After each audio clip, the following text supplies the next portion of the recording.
ਜਿਹੜੀ ਚੀਜ਼ ਆਉਂ ਵਾਫਰ ਮਿਕਦਾਰ ਵਿੱਚ ਹੋ ਜੁਲੇ ਤੇ ਬਹੁਤ ਵੱਡੀ ਸਸਤੀ ਹੋ ਵੀ ਨਹੀਂ ਰੋਲਾ ਪੈ ਵੀ ਨਹੀਂ ਗੱਡੀਆਂ ਵੀ ਵੇਖ ਕੇ ਇਤਨੀਆਂ ਕੁਝ ਗੱਡੀਆਂ ਵਾਕਿਆ ਸਸਤੀਆਂ ਹੋ ਗਈਆਂ ਹੁਣੇ ਮਾਲਕ ਕਿੱਥੇ ਵੇ ਮਾਲਕ ਨਾਲ ਜ਼ਰਾ ਗੱਪਸ਼ਪ ਕਰਨੇ ਆ ਕੋਸ਼ਿਸ਼ ਕਰਨੇ ਆ तो सारा सौदा बढ़ा के ना आओ जी मालक जी आओ जी गला करसा खरिया साहब सच्चिया ते सुचिया अस्सलाम वालेकुम जनाब जी क्या हाल है जी ठीक हो राजी पाजी हो कारबार साहब खैर खरीद माशाल्लाह जी गर्मियां भी पै गई ते जिस टाइम भी तुसी गड्डियां खरीदने आसो ना एतवार बाजार आसो खास करके टैक्स लाने विच मैं तो जगह का नाम भी दस हटावे ते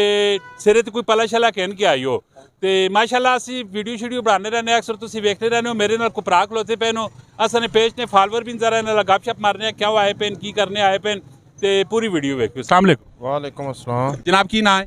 मलिक आसिफ मलिक साहब कितों आए हो गड़ी अफगाना तो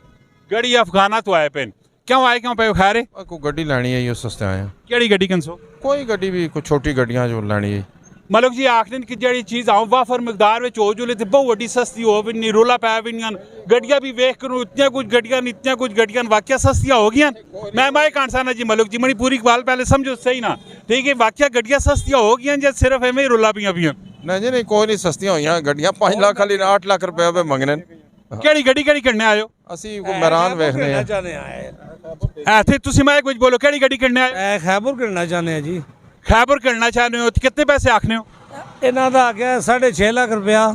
असा आख्या 5 लाख नहीं देने तो असं लै लेने मालक की आखने वो नहीं पे देने ना वो सौदा चलना है पाया सौदा चलना पे हाँ जी ते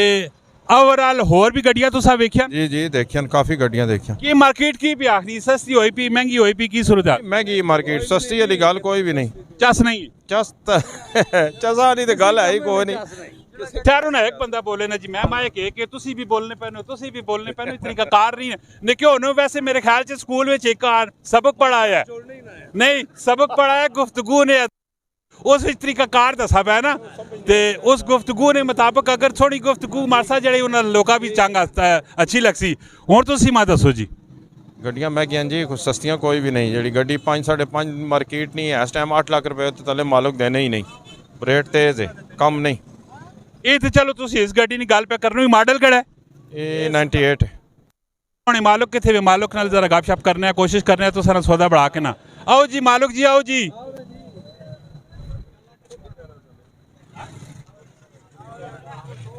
क्या आखने मालक शाह जी क्या आखने आसन आख्या 5 लाख रुपया तो आने ना देने उन्हें एतबार ने बुलाने आने नहीं देने पे ना बाहर भी नहीं आने नहीं पे आने बाहर भी नहीं आने पैन खैर मालकानी चीज़ है मालकानी अपनी मर्जी है नहीं कैमरे सामने आके सौदा करना चाहने पैन अल्लाह ताला ना मरो भी आसानियां पैदा करे वो जितना मंगने पैन अल्लाह चाह देवे ने ते बाकी तुसा मरो भी अल्लाह ताला आसानियां पैदा करे तुसा भी ख्वाहिशां पूरियां करे आसानियां दुआ मारो दुआइयां ते तुसी भी तले दुआइयां ना मरो कर छटो इन्ना मतलब नहीं चीज़ मिल जुले तो उन्ना मतलब ना गाहक मिल जुले माशाल्लाह गड्डियां तैयार रेडी तुसा पता है बहुत सारियां महंगियां हुई पियां लेकिन पैसा भी बहु आम होया पे ते रोडा च गड्डियां भी बहु वड्डियां हुई पियां ने डीजल भी आने बहुत बड़ा महंगा है पेट्रोल भी बहुत महंगा है लेकिन उसने बावजूद तुर तार नहीं पाई भी नहीं पैनी ये भी खरी थी सच्ची गल ने ना मिलने इंशाल्लाह नेक्स्ट वीडियो अपना बहुत सारा ख्याल रखियो फी अमान अल्लाह पाकिस्तान जिंदाबाद।